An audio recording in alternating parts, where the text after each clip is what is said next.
Good day, meron tayo ngayong Toyota Rush. Nag-install tayo ng 7140 Max Optimus brand Android head unit. Ito yung front camera. Ito yung side camera.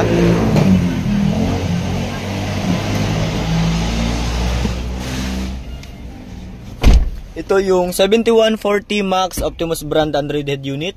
6128 2K screen resolution, Qualcomm Snapdragon processor. Then, Android Auto and Apple CarPlay wireless na siya. Steering wheel control, working. Try natin mag-play ng radio. Volume up. Volume down. Next, previews. Then, yung mode sa steering wheel control niya, connected sa 360 camera. Pag pinindot mo si mode, lalabas si 360. Pag pinindot mo ulit si mode, babalik siya sa kung anong application yung naka-open before mo pindutin yung mode. Then, meron siyang tatlong USB slot or USB port. Then, may SIM card slot na. Ayan. Tatlong USB port. May isang nakasaksak na USB. Then, SIM card slot.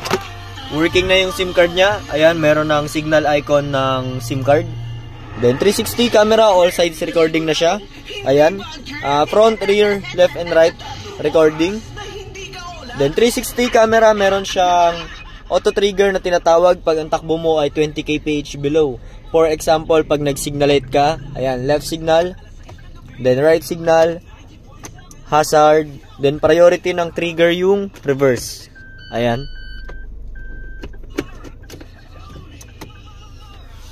Meron din tong split screen function kung gusto mo mag-open ng dalawang application ng sabay habang nagdadrive ka. For example, si Waze and si YouTube. Open mo muna yung dalawang application, then once na ma-open mo na, pindutin mo lang tong box icon, then pindutin mo yung pinaka-logo ng application. Meron diyang lalabas na split screen, then sa kabilang side, pipindutin mo na lang. So, ayan, naka-open na yung YouTube, then Waze. So, pwede ka mag-play dyan ng, ayan, this stream. Palit tayo ng ibang ano. Ayan. So, nakakapag-play tayo sa YouTube at the same time nakakapag-navigation tayo, no? So, pag i-close natin, slide lang yan. Then, meron din siyang online voice command under ni Google Assistant.